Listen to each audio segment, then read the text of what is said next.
welcome to RPG Book Club Unplugged. The last minute, we haven't been able to record an episode in like 3 weeks series where we need to put out content and didn't have time to record a full-ass bonus episode. I'm Sam Allman. I'm David Bernard Houck. We need to put out content. We do. Got to keep our name in the algorithms. How will people search for the Persona 3 soundtrack and then find us instead on Spotify if we're not putting out content? Persona 3 just came out on Nintendo Switch, so maybe people will shut up now. It's true. I understand that they put the newest version of the game on the modern ports, but it's not the best version of the game. No. It is tied for first. I prefer FES, but they Yes. put Persona 3 Portable. Yes. Persona 3 Portable has more systems that are It good. has more content, and you know we love content. Yeah. Arguably, it has the same amount of content as FES because FES doesn't have the female protagonist, but it does have the second campaign. Oh, yeah, but I don't really remember the second campaign. People don't like it, do they? I think it is weird, and therefore people don't really like it. But I think it's more of a nothing response than a actively dislike response. They're just like, Let's that was the thing you can do. Do people still hate Persona 3? The answer after all this time is a thread I found on Game FAQs. The answer is probably yes. I don't personally hate it, this person says, but it's extremely grindy, seeing as it is set to the highest difficulty. The answer was great, explaining everything that the journey didn't and showing characters in a way you couldn't in the journey, but it is extremely grindy and truly unfair. For example, Akihiko's boss fight. Oh well. So apparently, it's extremely grindy. Yeah. Two Game FAQs users can't be wrong. Yeah. Do you think people would just go on the internet and tell lies on Game FAQs? I trust everyone in the Game FAQs forums. Good. That'll take you far. Yes. I want to replay Persona 3 FES. I haven't played it properly since I was playing it a long time ago. I don't remember when I played it, but it was a long time ago. Yeah, I haven't played it since the podcast. I haven't played a Persona game since I beat Persona 5 about 3 months before they announced Persona 5 Royal. Nice. I should do that because they're good.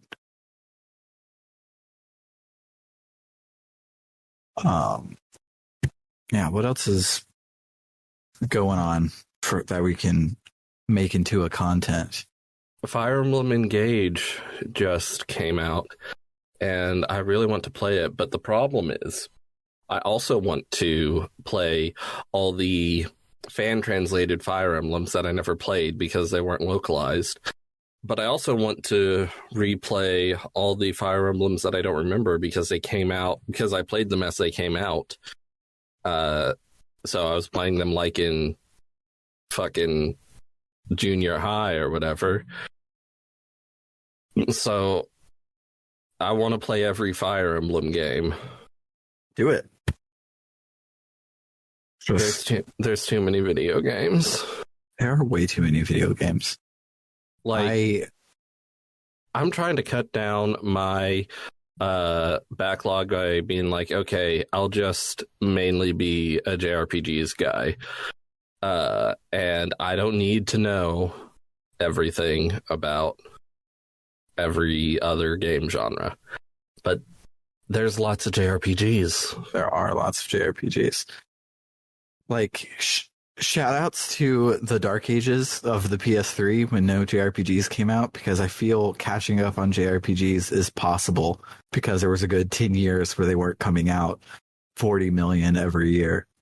Mm-hmm. But we're back to that now. I mean, there were some Tales games.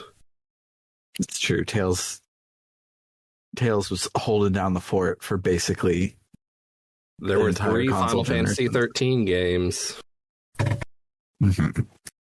But there wasn't like 3 Arcthalads and 2 Jade Cocoons and things like that. Thankfully. For a second, I was like, who's Jake Coon? Sorry, Jade Cocoon. Yeah. I remember when they did that announcement for Unfantasia and whatever the other one is. Mm-hmm. The person was like, the golden age of JRPGs is long over. People don't play JRPGs. They don't make JRPGs anymore. And I'm like, no, they started again. Yeah. Yeah, shout outs to Persona 5 for opening the floodgates, and now they're fucking everywhere. Yep.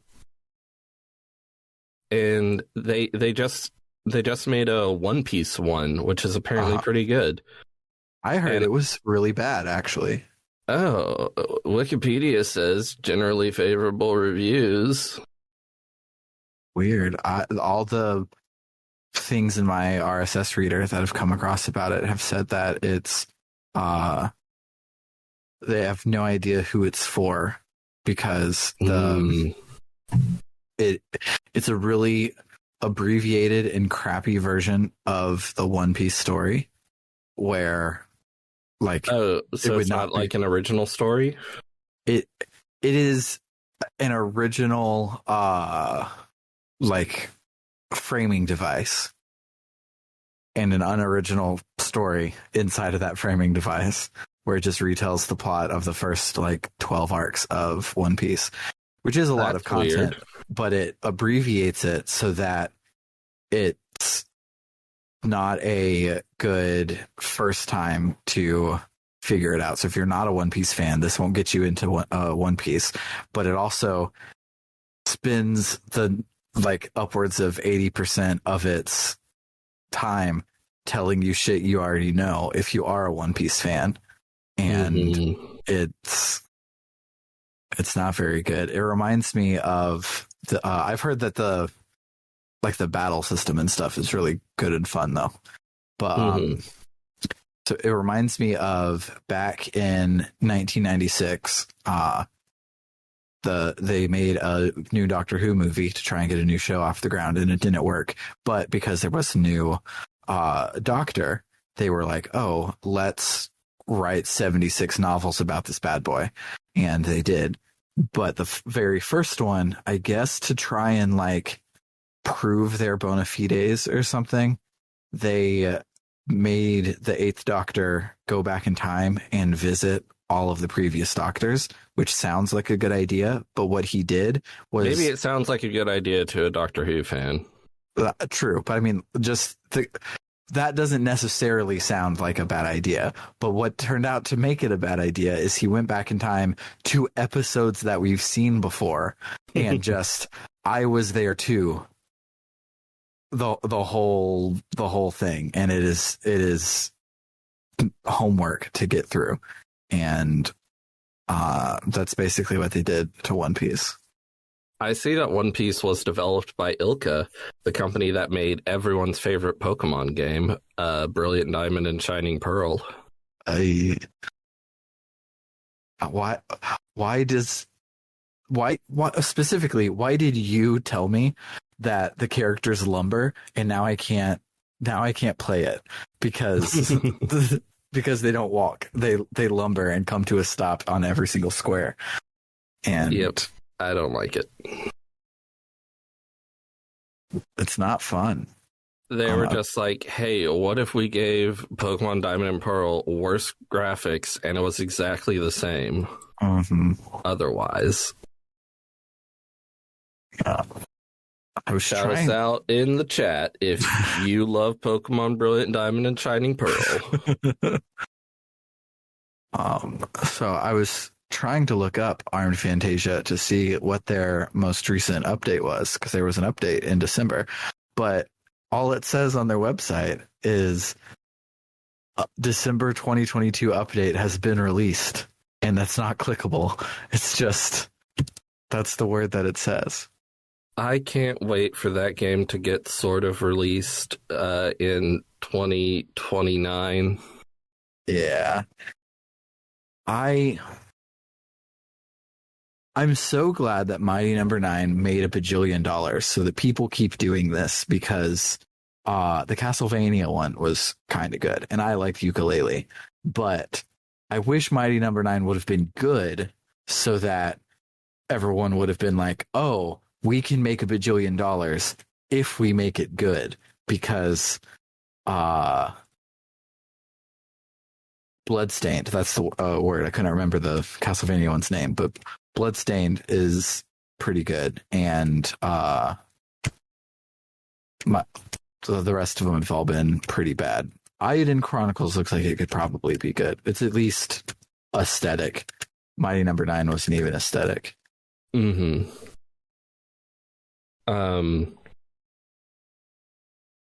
Man, Forspoken is coming out in a couple days. Yeah. I haven't played the demo, but I'm real excited for it. I really want to play Forspoken. It looks like it's probably going to be good. I hear the demo had technical problems and they released a patch for the demo, and I'm like, I don't think I've ever heard of patching a demo. I have not. That's amazing. I'm hoping that the bad writing that was in the trailers is like the worst of it. I don't know. I'm not going to play this fucking game unless everyone says it's great actually after it comes out, because I don't have time. One of the hands-ons that came out during Naughty 3 this summer said that its game feel is fantastic, and its magical parkour system and fighting system and everything is a shitload of fun, and that their hands-on had auto cutscene skip on, so they could tell us nothing about the story. Mm-hmm. But I'm probably going to gamefly it and see if it gets its teeth in me. Cool. I'll report back if it does. Speaking of GameFly games that didn't get their teeth into me, the second half of Sonic Frontiers is not as good as the first half, so I think I'm not going to finish Sonic Frontiers. I love Sonic Frontiers. However, yeah, once you get to, I think, the third island, they start doing those forced 2D side perspective sections a lot more, and those hurt the pacing and are not as fun, and just there shouldn't be that many of them. Yeah, but I think they are cheap and fast, and I think the game should have been in the oven for another year. I think the last island isn't another island, it's just the second half of the first level. They cut the first level in half because they needed another one for another set of story beats. So you can literally like walk to the edge of it and see the first level like over the cliff. And that's crazy. But it was fantastic, and I loved the concept, and I hope that we get a Sonic Frontiers 2 and this becomes the new Sonic for a while. I am scared because we didn't get to Sonic as a werehog, and we didn't get to Sonic in Super Mario Galaxy, and we didn't get to Sonic with a gun. So they don't tend to hold on the same thing. But we did get 50 million Sonic generations. So yes. I don't like the boost Sonic games. I don't like that. I like Sonic Adventure, and I like Sonic Frontiers, and I like Sonic 2006. I I don't mind the boost system. I do mind Sonic Frontiers' thing where if you jump, no matter how fast you're going, you come to a complete stop, which is stupid and feels bad, man. But I Googled Sonic Frontiers just to see if I could find something interesting to talk about. And there's people also ask, because you know how Google is. The first one is Sonic Frontiers the last Sonic game? I've been seeing that people also ask about a bunch of things lately. It's like, oh, is blah blah blah the last blah blah blah? I mean, it might be. We don't know what the future holds. Just don't. So Sega could go and lay off 10,000 Sonic developers. Sucks that Halo Infinite is going to be the last Halo game. You've been playing the new Star Ocean, right? Yeah, I played it a shitload today. How is it? It's actually really good. So you know how the world map was vestigial, and long about Tales of Graces, people started being like, oh, we don't actually have to have a world map. We can just make interesting locations in between these things and keep it at like normal scale. And then over the years since, that's kind of gotten super boring, and they're just like, oh yeah, it's basically almost a world map again, where it's just kind of like just an open area and there's nothing fun to do in it besides random battles on your way to your next thing. Star Ocean was like, what if the world map was a collectathon platformer? And excuse me? Yeah, so the whole shtick of the game is your people are carrying this illegal contraband thing that's a robot, and the robot allows your characters to jetpack off into the distance and hover down safely. So it's not a full-on run, jump, triple jump, wall kick platformer moveset like Mario, but you are zooming through the sky, but you're also not fully flying. It has very limited ways that you can do it, which limits are very good in video games. It makes you have to think a lot. And along the way, there will be purple crystals, and the purple crystals upgrade your robot, which lets you do other things in the field. So like, because the battles take place in the actual world, if you jetpack into the fight, you can like 3-point land and have a big explosion and get like a surprise attack and stuff like that. And so the more purple crystals you get, you can upgrade those kinds of things, as well as like scanning for items and stuff like that.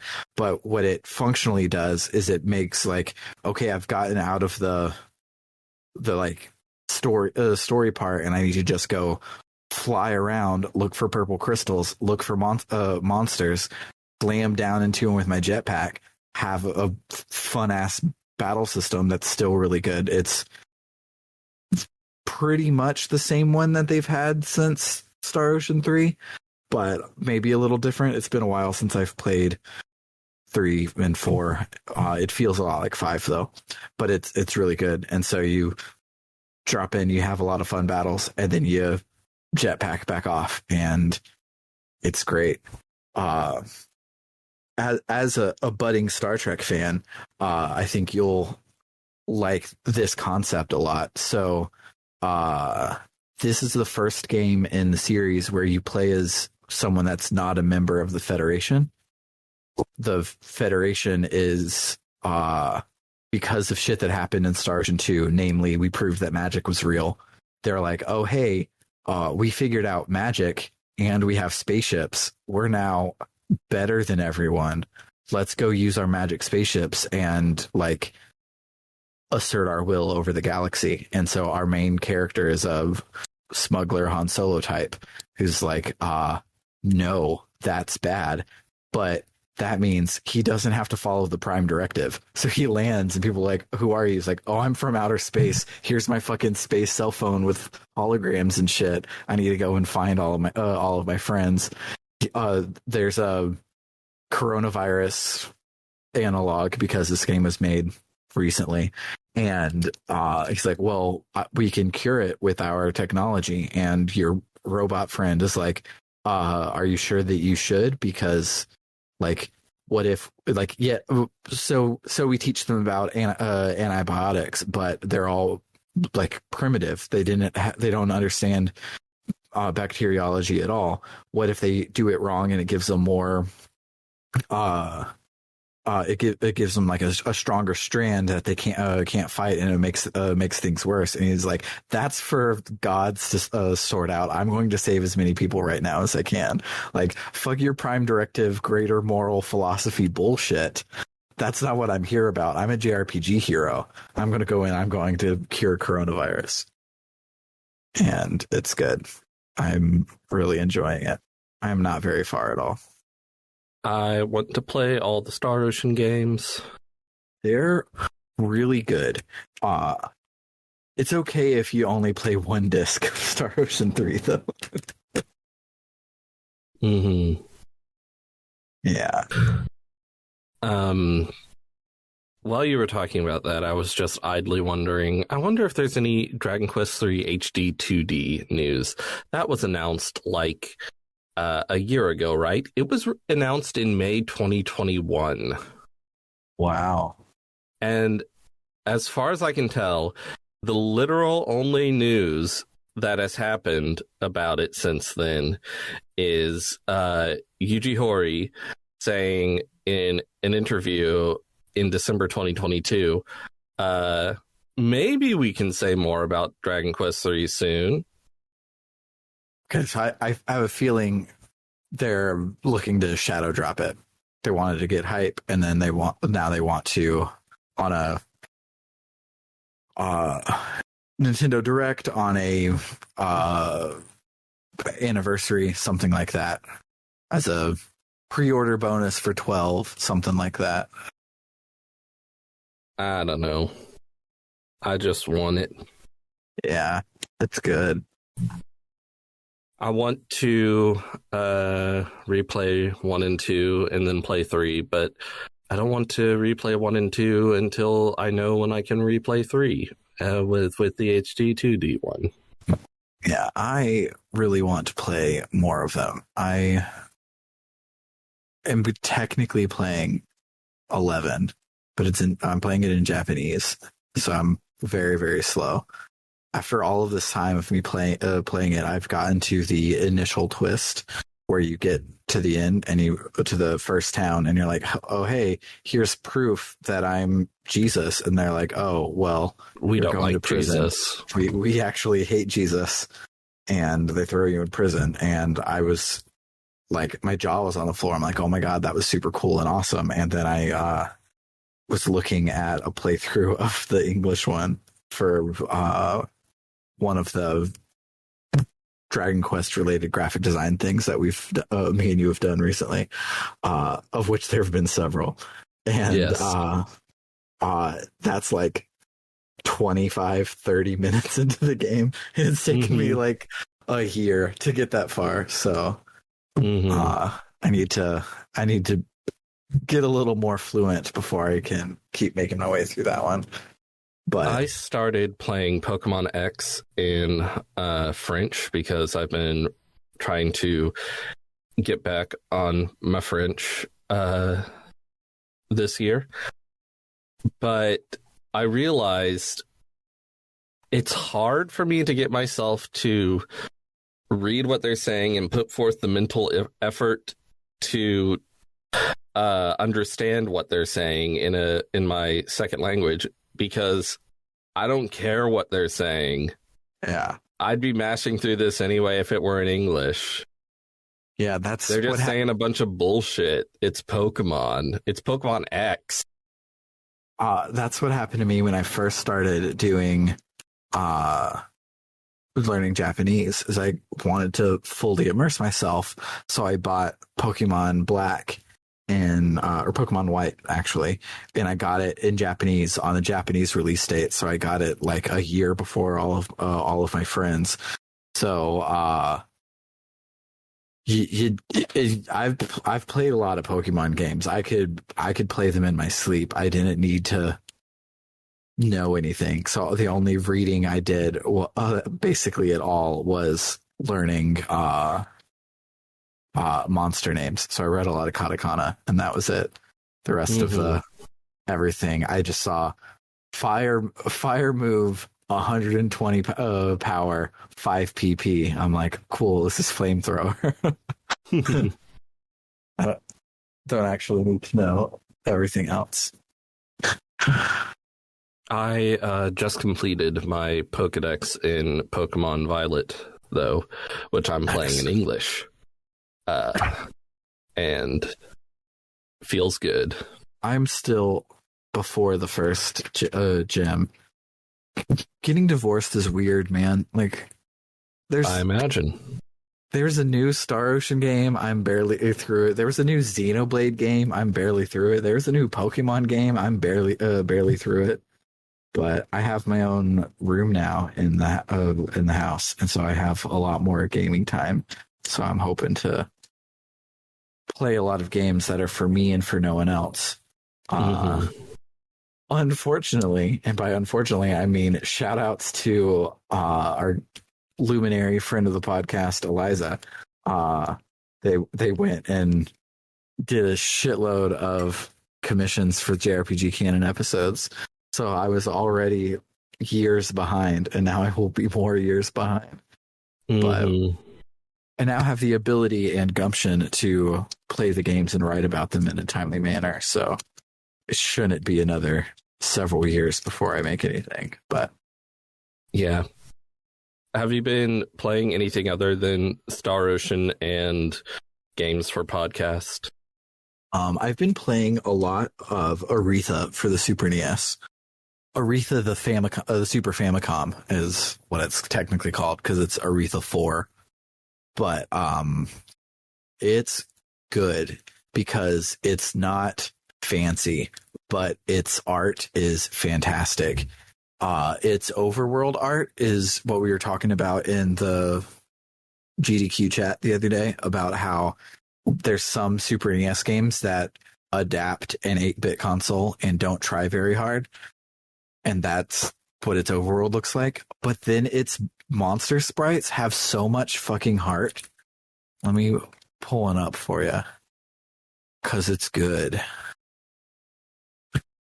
Like, yeah, this overworld looks like Final Fantasy Mystic Quest.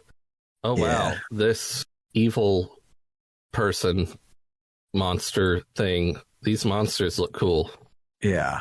So this is the one I just put in the Q&A chat is just the regular ass skeleton. Like, that's level 1 skeleton, and that's how fucking cool it looks. And they keep that up the whole time. And also very much like Final Fantasy Mystic Quest, very big, cool enemies. Mm-hmm. And they just keep it going the whole time. And it's not fancy. It's little girl realizes that she had a magic ring after it got stolen by a weird wizard. So she goes to get it back from the old weird wizard and learns about ancient curse that she has to stop. You know, basic ass shit. But its art is good, and the fan translation by, I think it's Aeon Genesis. Don't quote me. I never do. Dynamic designs. Designs. Basically, every Super NES RPG is either Dynamic Designs or Aeon Genesis. It's one of the two, and this one was the other one. But yeah, it's good. It's fun. I recommend. I'll probably play that. Never. Yeah. If I would like to, but there's a lot of games. Yeah, I just I put just a handful of games on my Steam Deck because the secret to play 0 games is to put 11,000 games on anything.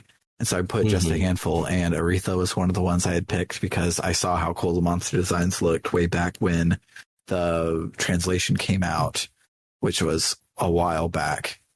2018 is when it's been on my radar. So I've been wanting to play it, and I finally did while I was recovering from my wisdom teeth being taken out. And I recommend it. I have trouble actually playing games sometimes. However, I've been doing a fairly good job recently. I just played through Final Fantasy III Pixel Remaster in like 4 days. Nice. It's pretty good. The problem with it is that apparently I've played the 3D remake. I don't remember a thing about it. Well, I remember some things about it, but not much. Apparently they made lots of changes to the jobs in the 3D remake. But the Pixel Remaster is more faithful to the original. And the problem is a lot of these jobs, I'm just like, I'm never going to use that. Like Geomancer. The thing Geomancer does is its only thing it can do really is attack or do a thing that has a random effect. And I'm like, I'm not going to fucking use the random effect thing. Yeah, I really liked Geomancer in Final Fantasy Tactics, where it made sense, where you could cast different spells based on what kind of tile you were on. So that made you like your positioning mattered more than just get as high as you can so that your fireball hits more people. You could be like, oh, there's cobblestone over there just as decoration, but if I can stand on the cobblestone, then that will let me get Quake out and I can fuck some shit up. I just have to get over there. And that was a cool thing to think about. I think it ended up also not being worth it in Final Fantasy Tactics, but it was at least not a random effect. I should play Final Fantasy Tactics. You should. I've heard it's good.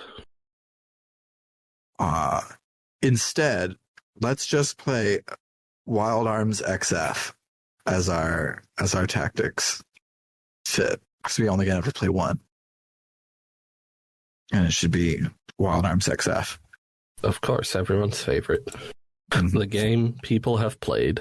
Yeah, it's wild that like people would not believe me if I said, "Oh, the best tactics game on the PSP is Wild Arms XF," because I'm a Wild Arms person. So of course I'm going to say it. But it actually is kind of the best one because it has so much more uniqueness, nerve, and talent than all the rest of them. But yeah, it's hex-based, its class system is really good, its story is really good, its art is fantastic, it's the best tactics game on the PSP, but no one will ever believe me because they think I'm just talking about Wild Arms because I'm always talking about Wild Arms. But if you're listening and you want to play a tactics game on your PSP, that's the one. Go do it. It's good. I cannot confirm this because I haven't played it.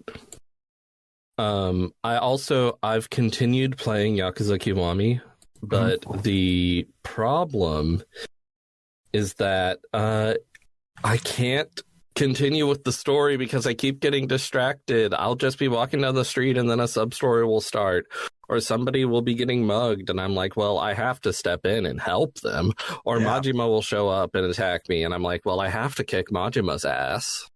That's a problem.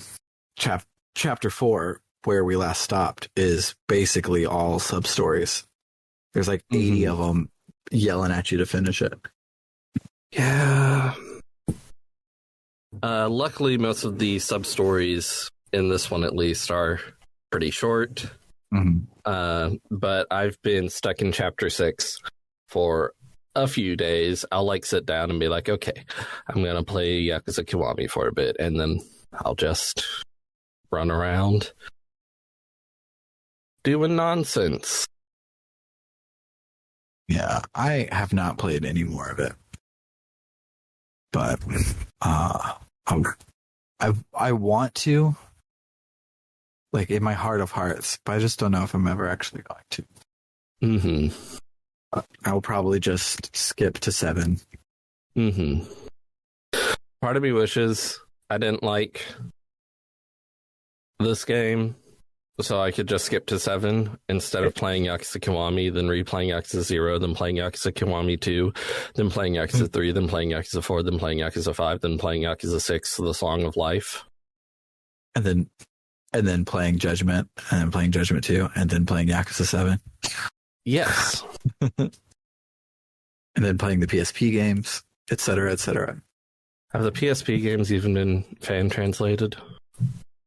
I thought they came out over here. No. I'm pretty sure they haven't. I'm pretty sure they don't even have official English titles. Yep, definitely didn't come out over here. I swore I saw a Yakuza PSP English box art when we were looking at it for the canon the other day, but I must have been looking at something else. I think I'm remembering Yakuza Dead Souls and putting a PSP box around it in my head now that I'm looking at actual box arts. I think that's what I was thinking of. That's not a PSP game. It's not. But proposed English title would be Black Panther Like a Dragon. That sounds a lot like a crossover game that I would actually really like to play. I'm looking at a list of 2023 games, seeing if there's anything we can extract content from. They're making another Octopath Traveler. I haven't played the first one. I recommend not playing the first one because the second one seems like it will be, because you've played and enjoyed Bravely Default 2, right? Yes. Okay, so you've basically played the battle system. It's not exactly the same as Bravely Default 2's battle system, but the things that Bravely Default 2 did different than the first 2 Bravely Defaults are things that the team learned while making Octopath Traveler. So the best part about Octopath Traveler is the music, which you can listen to whenever you want, and the battle system. The storylines individually are pretty good, but they're frustrating because they supposedly are all happening at the same time, but none of your characters comment on what's happening with anybody else at all. Mm-hmm. And it's weird. They're not even like standing by in the cutscenes. Like, it literally is a one person going on a solo adventure in all of the cutscenes. And then you get in your battles and you have 8 people working together. And it's very, very weird. And that's why the trailer for the new one says like 8 interconnected stories or whatever. Oh, interconnected. Yeah. So, because that's what I was expecting from Octopath Traveler when they saw everybody connecting together, is even if it wasn't like fully like webbed connected, but they would all like come together or like cross paths at the very least. So even if, like, say you had a knight character who was super chivalrous, and you have the prostitute character, and the prostitute character gets slapped by her pimp or whatever, and the knight character stands by and does nothing, would be weird. But if he stood up and like stopped it, like, that would be super interconnected. And I wasn't expecting that. I was expecting at least like, oh, the prostitute character's pimp is going to work for the mob that the thief character like knows about or whatever. But it literally no interconnection in the first one at all. So just skip and play the second one. but I also know you're Bernard, so you probably. I cannot skip any game. But did you play the first two Bravely Defaults? I played Bravely Default 1. Okay. I did not play the direct sequel to it. I liked Bravely Default 1 okay, but there was a lot of stuff that I didn't really like about it. But all of that stuff was pretty much addressed in Bravely Default 2. Yeah. And of course, people don't like Bravely Default 2 as much as Bravely Default 1 because they liked Bravely Default 1, and Bravely Default 2 is different from Bravely Default 1. Yeah. Bravely Default 1, I thoroughly loved the game. It was going to be in like my top 5 of all time. And then I finished chapter 4, and then I played the same game 5 more times to get the good ending.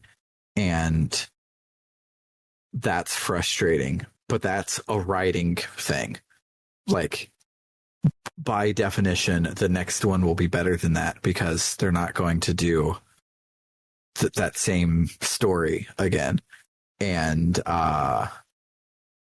Bravely Second was exactly that. It was really, really good because it had a different story. And I remember finishing chapter 4 being like, Bravely Default is one of the best RPGs of all time, and then trudging my way through the next four chapters where I had to do the whole thing over again. And then I get to the post-credit scene and I'm like, holy fucking shit, I can't wait till the second one comes out. And that held up. The second one's really good. I haven't finished it, but I've done the first. Have you finished any video games? So my New Year's resolution in 2020 was to beat 20 video games, and I completed that resolution that year. So nice. I've beaten at least 20 video games. A lot of that I did a Metroid series replay. So those are good games. They're good games, but they're not long games. No. So I knocked a bunch of those out back to back to back to back to back. There's going to be a sequel to Fuga Melodies of Steel? Good. I heard that game was fantastic, and I love the developer. I thought people didn't play it. I thought no one bought it. I thought I heard that, but maybe I am wrong. Yeah, I heard not enough people played it, but apparently enough people played it that they could get a sequel greenlit. On March 1st, 2022, a developer with CyberConnect 2 tweeted that both Fuga Melodies of Steel 2 and Fuga Melodies of Steel 3 are in development with the promise of more information in July. Nice. I don't know if that more information happened. There are a lot of trailers and stuff on its Steam page for Fuga 2. Nice. Cool. I want CyberConnect to succeed. So just from the screenshots, the tank battles look like Dragon Quest Rocket Slime tank battles, which means I should probably play Fuga Melodies of Steel, because Rocket Slime is a really, really good game genre. Like it's not like literally anything. It's like tower defense Zelda, and it's really, really good. Have you ever played any of the Rocket Slimes? No, I have not. So the second one is on DS in English as the first one because the Dragon Quest series. And it's really, really good. But the third one has a fan translation for the 3DS, and instead of tanks, it's pirate ships, which is awesome.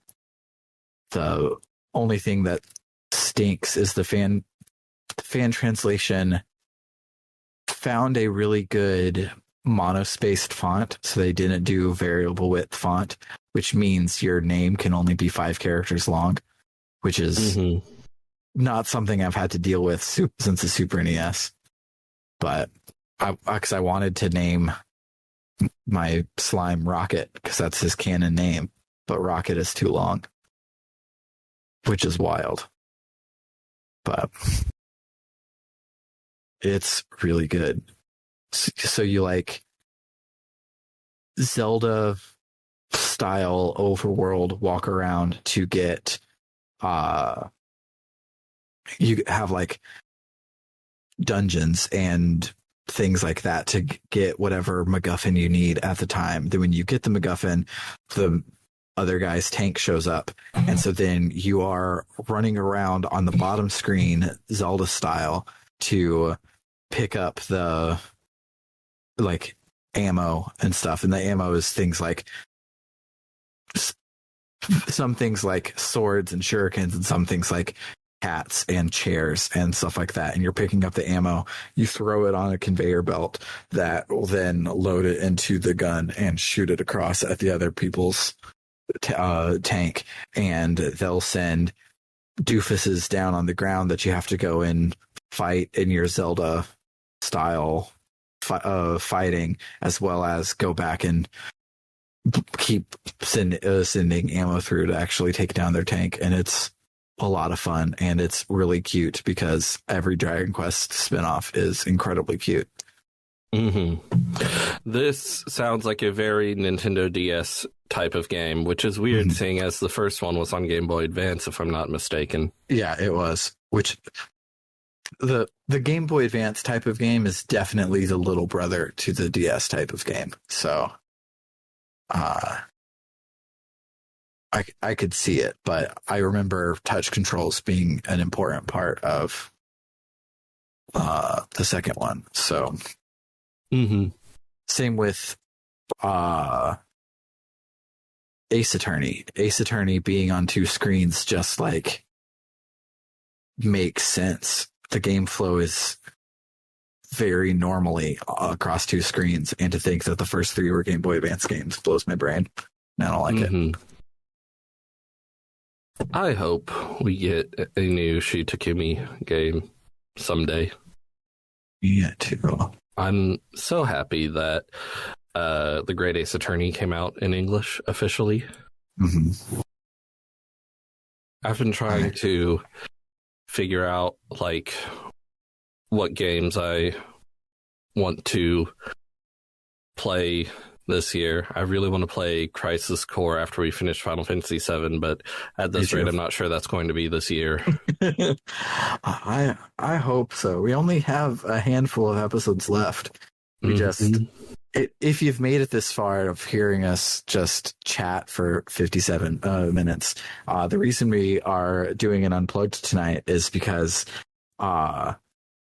we decided early on that we wanted everyone to be on board for the episode that we're at, which is the end of Disc 1. For those who know what happens at the end of Disc 1 of Final Fantasy VII. So we want all hands on deck for the recording so that everybody can talk about the big dramatic plot thing that happens. But we had a couple false starts with Maddie, and then Maddie was like, everything should be calmed down and be normal after 2 weeks. And we're like, okay, cool. We'll do 2 canon episodes, and then we'll come back and everything will be fine. And so we came back and everything was fine. And the game professor had a family emergency like an hour before we were recording. And so here we are instead just chatting because that's what we're up to. So we really, really want to continue playing Final Fantasy VII. And it should hopefully just be next week now because Maddie is still post winter package sending season. And hopefully there's not another family emergency. Knock on wood. And it'll be great because Final Fantasy VII is good. It's so good. Yeah. And I think I've entirely come around on the graphics. If you're playing on something that can get you a higher frame rate, so any of the modern releases, it's good. It's fine. The weird frame rates of the PS1 is the only graphical thing that I don't actually like anymore. I think the the graphics are actually, it's kind of like how cell shaded games hold up forever. This like 3D polygons creating sprites vibe that they have going on actually is good and not the worst part about it. And you don't need the Ramako mod or anything like that. Just it's abstract enough to be timeless. Yeah. And it works really, really well. I've been playing the PlayStation version, emulated with just some CRT filters, and it's just the most beautiful game ever. Mm-hmm. Best graphics I've ever seen. Gotta love it. Yeah, I can't believe that we are supposedly getting Final Fantasy 16 and Final Fantasy 7 Remake 2 in the same year. Yeah. It's probably one of those things that 7.2 hit delays because of Corona, but they're like, well, we got to put it out sometime, and we can't just like, we're done with it now. It needs to come out, and let's just have the year of Final Fantasy and put these two giant games out in the same year. Mm-hmm. Because we were talking before they announced Rebirth or 16, I think, or I think 16 had just the first trailer when we were talking about it, and we're like, oh, obviously we're going to get 7.2 next year, then 16 the year after that, and then Kingdom Hearts 3 the year after that. But no, we got none of them this year and 2 of them next year. Yeah, I was convinced when they were doing that Final Fantasy 7 big event where they announced a million things. I was convinced that they would say barely anything about Final Fantasy 7 Remake 2, and they would just say it's in development and it'll come out in like 2024 if they say anything about a release date. Because at that point, Final Fantasy 16 was announced for 2023. But then they were like, no, it's called Final Fantasy 7 Rebirth. It's coming out in winter 2023. And also, we did a big something between a remaster and remake of Crisis Core. Yeah. Coming out in a couple months. It's insane to me that we're getting yet another remake of Final Fantasy VII that's still happening. I love how it was like the last day of December, and we joked that the beta for Before Crisis or Ever Crisis or whichever one it is had less than 24 hours to come out, and it was like 12 hours later they're like, yeah, in case you haven't guessed, this is coming out in the summer now. Mm-hmm. But because game looks like it might be neat. Yeah, I'm hoping that it's good or at least passable, if not a like revelation and the best way to play everything. And it would be really cool if they, because like the remake of Final Fantasy VII is cool, just as like a cool thing to do to give us it's basically the Final Fantasy IV and Final Fantasy III and Final Fantasy 15 Pocket Edition, but technically better graphics than the original. But it's like the pocket version of Final Fantasy VII, and that could be cool. But I'm also excited for the RPG adaptation of Advent Children and the RPG adaptation of Dirge of Cerberus and all of those other things that are happening with it. Because that could just be cool. Oh. So I ordered 2 Final Fantasy VII fiction books. Yeah? Yeah. On the Way to a Smile and, what's the other one called? I forget what the other one's called. But they're two books that take place between Final Fantasy VII and Advent Children. And they are Final Fantasy VII, On the Way to a Smile, and Final Fantasy VII, The Kids Are All Right, a Turk's Side Story. Nice. And the reviews say they're good, but I don't know how many of those reviews are from gamers who have never read a book. Yeah. Because a lot of people said the Final Fantasy 13 ones were really good too. Did they? Yeah. Interesting. So I'm looking at 2023 RPG releases, and I see that Digimon World Next Order is coming out on Switch and PC. It might be good on the Switch. It might be okay to buy on the Switch, but it was not fun on the PS4. Like the added portability of the Switch might make it more palatable, but it simultaneously is so many steps forward from the PSP Digimon World game to just have a nothing story that you don't care about and bland dungeons and baffling decisions to make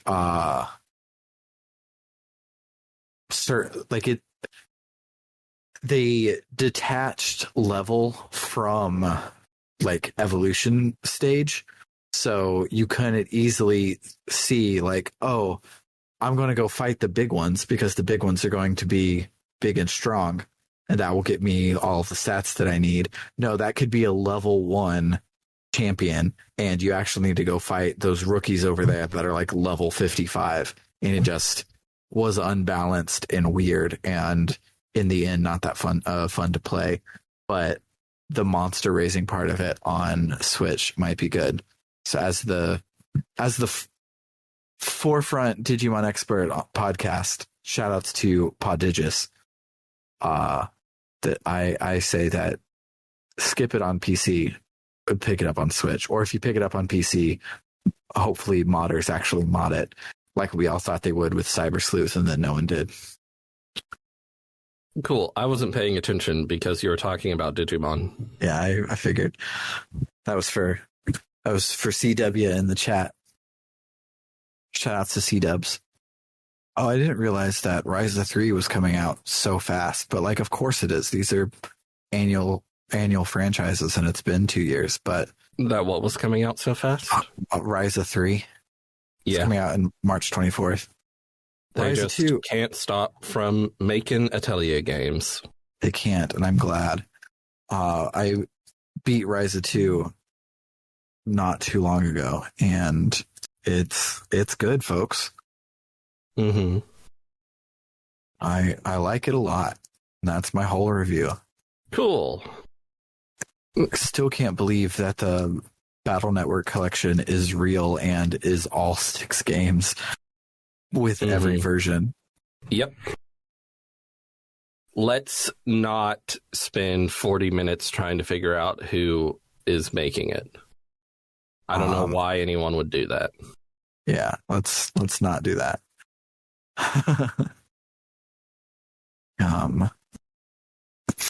Just want everyone to know that RPGsite.net, a very old, like from 1998 RPG website, counts The Legend of Zelda Tears of the Kingdom as a RPG for May 2023. So I'm not alone. I mean, if they count Zelda as an RPG, then they can write about Zelda, then they can get clicks about Zelda. True. It's very true. Trills into Reverie. It'll be great to play that game in a couple years. I'm very excited about how evenly Bookclub no Kiseki is going to line up, and we won't have to come up with a whole bunch of bullshit. We can just do the same amount of bullshit that we want to get get from crossbow to crossbow going into Cold Steel. Yeah.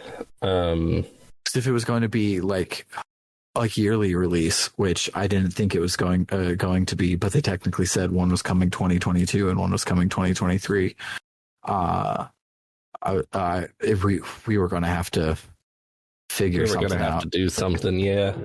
But now we don't have to. I think. Well, now that we're a week behind, I think it's 2 weeks of break between the two games is all, which is fantastic. Mm-hmm. Yeah, I like Trails. I like it a lot. I am enjoying Trails from Zero. I want to play more of it. I want to play more Final Fantasy VII. I want to get around to playing Metal Gear Solid and then play Dragon Quest VII. Me too. Where are we at on Dragon Quest VII? Let's look. I accidentally went to romhacking.net for some reason instead of rpgbook.club. 32%. It'll be a hot minute, but thankfully it'll be a hot minute because recording any episode is hell right now. It is. 3 a week is definitely not happening. We can't record one a week. But it's okay. I feel all the good podcasts have a point where they just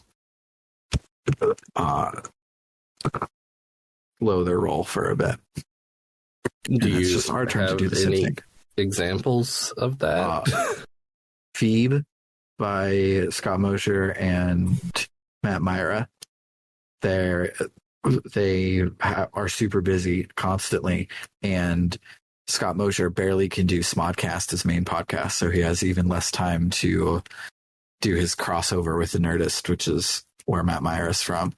And so they committed to weekly. They did weekly for like 2 weeks, and then it was kind of monthly, and then it'd be like, hey, we did it. It's been less than 1 year since our last episode, but here we are, and they were all good.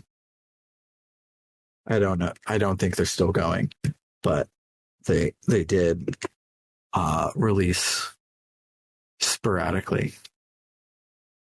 and it was fine. Oh, I went back to romhacking.net, and apparently there's a new translation of a game about an idol who has to do detective shit, and it's called Private Idol. That sounds good. It's for the PC Engine CD. That sounds like a video game. It does. The graphics are great. Oh, it's Private Idol. Yes. Even I didn't better. accentuate the pun. Sorry. No. Oh, its graphics, like its JRPG looking graphics are actually fantastic. Mm-hmm. Its anime talking heads are a little wild, but I like them. Yeah. I don't think it's the graphics fault. I think it's early 90s anime's fault. Mm-hmm. But man, those RPG graphics are real good. Mm-hmm. And shout outs to Silver for being an open source. So a lot of old RPGs have good fonts now. Let's do the thing that we do almost every single week when we wrap. Let's go to the translation section. Let's sort by genre, role playing, and let's filter by most recent date. Front mission. Why is there another Phantasy Star translation? People just keep translating Phantasy Star. Oh, this is an update to an old one that I saw a while ago. Yeah. But what is Treasure Conflicts? Is it? The game description says Treasure Conflicts is an other game for the Super Nintendo. Interesting. This looks. I have no idea what this is. Oh hell yeah! The Zoids RPG for the DS that's been translated.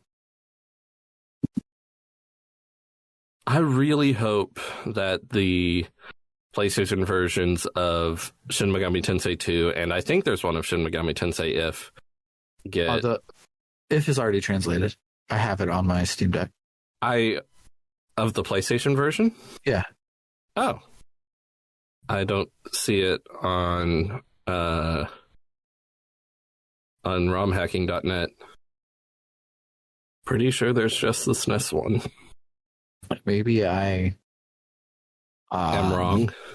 Well, no, I'm saying I'm sure that I'm wrong, but maybe when my Steam ROM manager pulled stuff, it pulled the PlayStation stuff for the Super NES one. So I've just been looking at the PlayStation stuff next to it and just forgot what I had. Yeah. Sorry about that. I mean, if you say something that I don't know for a fact is true, I usually assume you're wrong. Yeah. That's what I got. I started playing Final Fantasy IV Pixel Remaster because I finished Final Fantasy III Pixel Remaster. Final Fantasy IV is so good. It is. I need to get back into Final Fantasy V Pixel Remaster. Mm-hmm. It's also very good. Are there any other topics we can talk about? I don't know. We've made it past an hour. Mm-hmm. So there's probably enough for content. But we could wrap it up and kill Craig, but then just keep hanging out if you want. Mm-hmm. Cool. So, yeah, let me pull up notes for some other episode so I can read everybody's names correctly. All right, so yeah, thanks for hanging out with us. That'll do it for the week. If you like what you heard today, good for you. You shouldn't.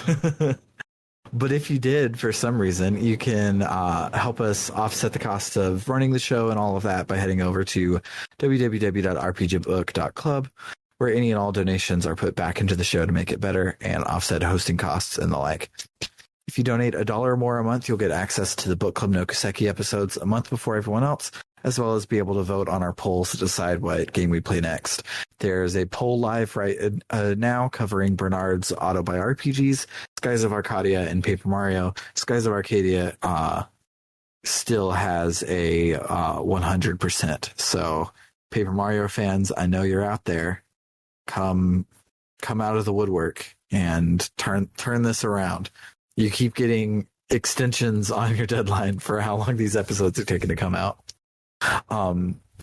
But if you really, really like us and you want to bump up your monthly contribution to $5 or more a month, you will A, be our best friend, and B, get your name shouted out at the end of every episode, just like this. Shout outs to Floris and Kaldron and Freddie Rodriguez and Bernie L. Taylor, Aaron524, Anthony Lerma, Vimk, Jfro Prime, and Doho.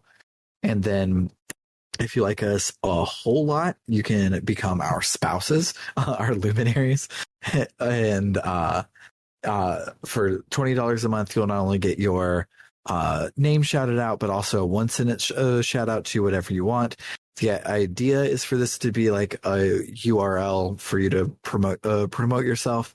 But our two luminaries are cooler than that, and they are shouting out other things. So our luminary Eliza Tantavi shouts out, shouting out globalgamejam.org, which is a upcoming event to try game development for 3 days, either alone or with a group. And there's a bunch of different in-person sites as well as online game jams to do it for. That's running just till February 3rd, I think. So if it's something that you're interested in, go and take a look. Our other luminary, Carr, is not a Twitch streamer, but he is a dentist, so his shout out is for your own mouth. He wants you to brush your teeth twice a day, most importantly, the time right before you go to bed. For RPG Book Club Unplugged, I have been Sam Allman. I've been Bernard, and every time you refer to our highest tier of support as luminaries, but you don't say anything else that references the fact that these are Dragon Quest themed. So it just sort of comes out of nowhere that They're luminaries. They're luminaries. And what does that mean? I don't know. I don't know. But that's what they are. And they're special. They get the Dragon Quest shout out. That's another unwritten perk is we talk about your Dragon Quest shout out on the air. Too, yes. Folks. My joke's not funny. Bye.